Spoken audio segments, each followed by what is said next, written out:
Hello दोस्तों, welcome to knowledge point. तो आज के इस वीडियो में हम देखने वाले हैं दिल्ली सल्तनत काल। तो आज का इस वीडियो में हम दिल्ली सल्तनत का इतिहास जानेंगे पूरा। तो आप लोग इस वीडियो में अंत तक बने रहिएगा, ठीक है। तो आइए देखते हैं। देखिए, दिल्ली सल्तनत काल की शुरुआत इसका हुआ था 1206 में और इसका अंत हुआ था 1526 में। तो हम लोग इस वीडियो में देखेंगे 1206 से लेकर के 1526 के बीच क्या क्या हुआ था और कौन कौन से शासक आए थे, ठीक है। तो हम सबसे पहले हम देखेंगे दिल्ली सल्तनत काल में कुल कितने वंश थे। तो देखिए, दिल्ली सल्तनत काल में कुल 5 वंश थे। तो कौन कौन से थे? तो पहला वंश था गुलाम वंश या मामलुक वंश। दूसरा था खिलजी वंश। तीसरा था तुगलक वंश। चौथा था सैयद वंश। पांचवा था लोदी वंश। तो हम ये जो पांचों वंश है, तो हम लोग इसका बारी बारी से सभी वंश के बारे में हम लोग पढ़ने वाले हैं, ठीक है। तो आज के इस वीडियो में हम पढ़ेंगे गुलाम वंश या मामलुक वंश। देखिए, गुलाम वंश या मामलुक वंश दिल्ली सल्तनत के अंतर्गत सबसे पहले गुलाम वंश की स्थापना हुई थी। गुलाम वंश या मामलुक वंश की स्थापना कुतुबुद्दीन ऐबक ने की थी।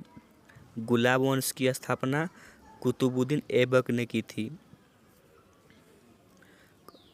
कुतुबुद्दीन ऐबक के बारे में हम पढ़ेंगे। तो देखिए, कुतुबुद्दीन ऐबक को भारत में तुर्की राज्य का संस्थापक माना जाता है। ऐबक का राज्याभिषेक जून 1206 में हुआ।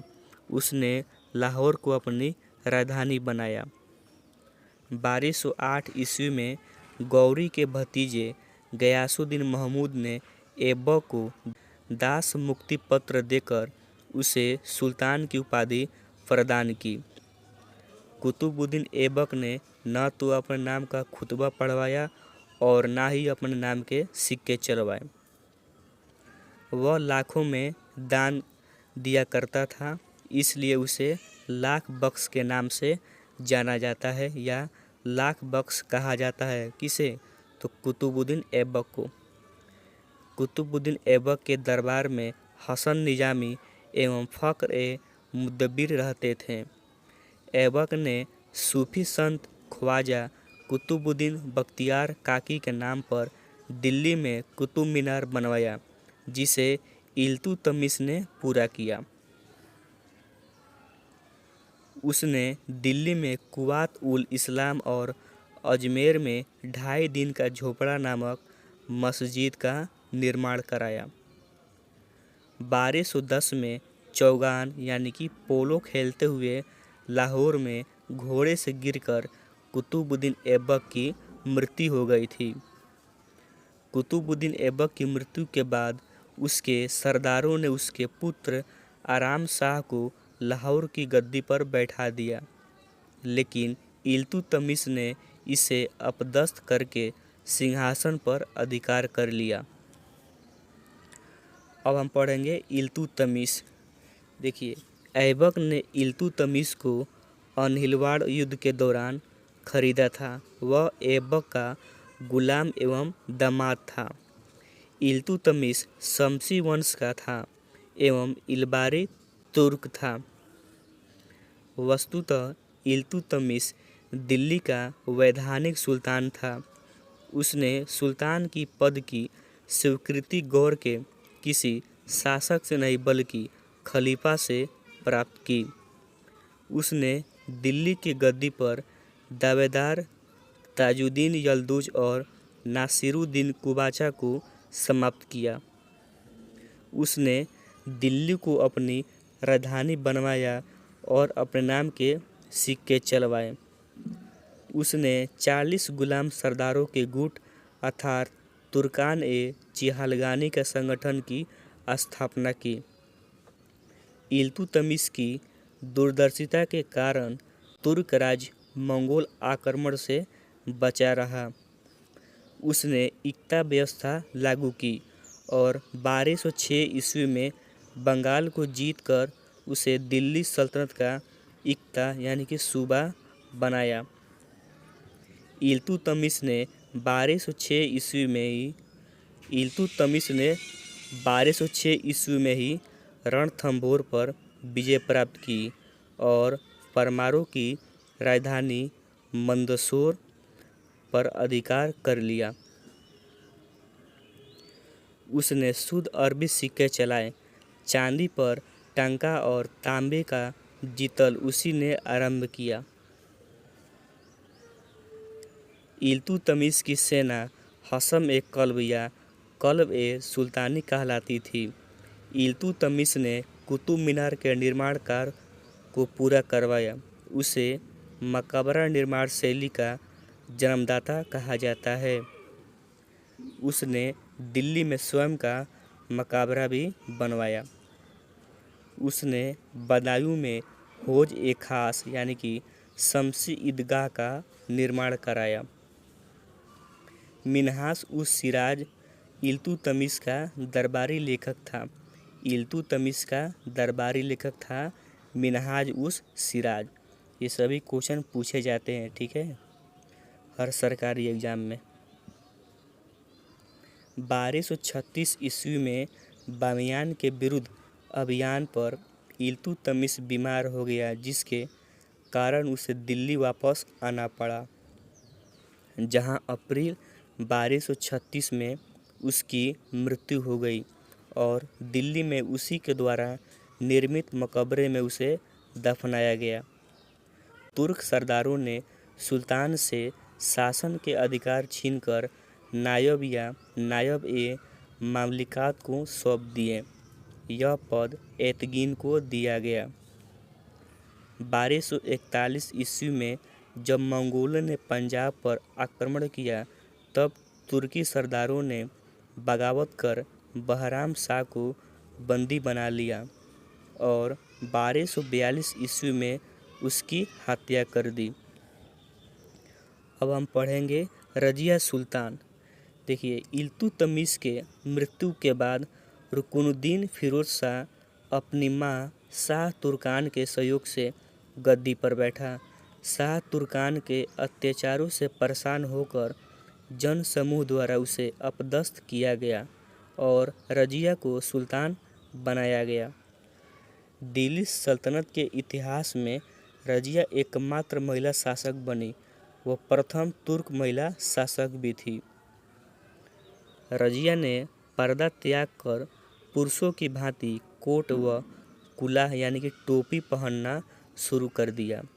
रजिया ने एतगिन को बदायूं का इक्तेदार एवं अल्तुनिया को तबर हिंद यानी कि भटिंडा का इक्तेदार नियुक्त किया। अल्तुनिया ने 1240 ईस्वी में सर हिंद में विद्रोह कर दिया। अंततः रजिया ने अल्तुनिया से शादी कर ली। 13 अक्टूबर 1240 ईस्वी को मार्ग में कैथल के निकट कुछ डाकुओं ने रजिया व अल्तुनिया की हत्या कर दी। रजिया की असफलता का मुख्य कारण तुर्की गुलामों का महत्वाकांक्षाएं थी। अब हम पढ़ेंगे मुइजुद्दीन बहराम शाह। रजिया के तबर हिंद प्रस्थान करने के बाद तुर्क सरदारों ने इल्तुतमिश के तीसरे पुत्र बहराम शाह को सिंहासन पर बैठा दिया। अलाउद्दीन मसूद शाह इल्तुतमिश के पुत्र सुल्तान फिरोज शाह का पुत्र था। इसके शासन में समस्त शक्तियाँ नायब के पास थी। बलबन ने अमीर ए हाजिब का पद प्राप्त करके अपनी शक्ति बढ़ानी शुरू कर दी। जून 1246 ईस्वी में बलबन ने मसूद शाह को सिंहासन से हटा दिया। मसूद शाह की मृत्यु कारागार में हो गई। नासिरुद्दीन महमूद। अब हम पढ़ेंगे नासिरुद्दीन महमूद। नासिरुद्दीन महमूद 10 जून 1246 ईस्वी को 16 वर्ष की आयु में सिंहासन पर बैठा।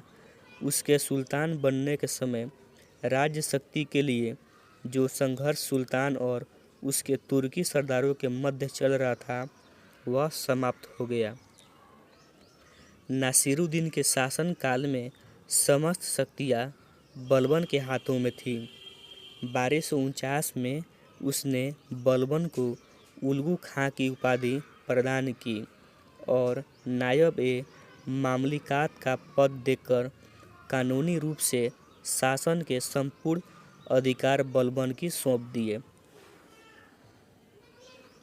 1266 ईस्वी में नासिरुद्दीन की मृत्यु होने पर बलबन ने स्वयं को सुल्तान घोषित किया तथा उसका उत्तराधिकारी बना। अब हम पढ़ेंगे गियासुद्दीन बलबन। बलबन की इल्तुतमिश की भांति इलबारी तुर्क था। उसने 20 वर्ष तक वजीर की हैसियत से तथा 22 वर्ष तक सुल्तान के रूप में शासन किया। रजिया के समय बलबन अमीर ए शिकार के पद पर था। बहराम शाह के समय वह अमीर ए आखुर यानी कि अश्वशाला का प्रधान बना। बलबन ने राजतत्व सिद्धांत पर सुल्तान की प्रतिष्ठा की स्थापना की। बलबन के राजतत्व सिद्धांत की दो मुख्य विशेषताएं थीं। प्रथम, सुल्तान का पद ईश्वर द्वारा प्रदान किया हुआ होता है और द्वितीय, सुल्तान का निरंकुश होना आवश्यक है। बलबन ने 40 तुर्क सरदारों की गुट की समाप्ति की। बलबन ने कई ईरानी परंपराएं जैसे सिजदा, भूमि पर लेटकर अभिवादन एवं पैबोस, सुल्तान के चरणों को चूमना प्रारंभ करवाई। बलबन ने रक्त एवं लोह की नीति का पालन किया। उसने ईरानी त्योहार नवराज भी आरंभ किया। वह स्वयं को फिरदौस के शाहनामा में वर्णित अफरासियाब वंश का बताता था। बलबन ने एक पृथक सैन्य विभाग दीवान ए अर्ज की स्थापना की। बलबन ने जिल ए इलाही यानी कि ईश्वर का प्रतिबिंब की उपाधि धारण की थी। अब हम पढ़ेंगे कैकुबाद और शमसुद्दीन क्यूमर्स। बलबन ने अपनी मृत्यु से पहले अपने बड़े पुत्र मुहम्मद के पुत्र केखू सराव को अपना उत्तराधिकारी नियुक्त किया, लेकिन तुर्क सरदारों ने उसे मुल्तान का प्रांतीय शासक बना दिया। दिल्ली के कोतवाल फखरुद्दीन मोहम्मद ने एक षड्यंत्र के तहत बलबन के दूसरे पुत्र बुगरा खां के पुत्र कैकुबाद को सुल्तान बना दिया। कुछ समय बाद कैकुबाद लकवाग्रस्त हो गया और तुर्क सरदारों ने उसे उसके अबोध पुत्र क्यूमर्स को सिंहासन पर बैठा दिया। 1290 ईस्वी में जलालुद्दीन खिलजी ने शमसुद्दीन क्यूमर्स की हत्या कर दी और एक नए खिलजी वंश की स्थापना की। तो हम लोग नेक्स्ट वीडियो में पढ़ेंगे खिलजी वंश, ठीक है। तो आज के इस वीडियो में हमने पढ़ा गुलाम वंश या मामलुक वंश। तो मिलते हैं अगले वीडियो में खिलजी वंश के साथ, ठीक है। तो जय हिंद, जय भारत।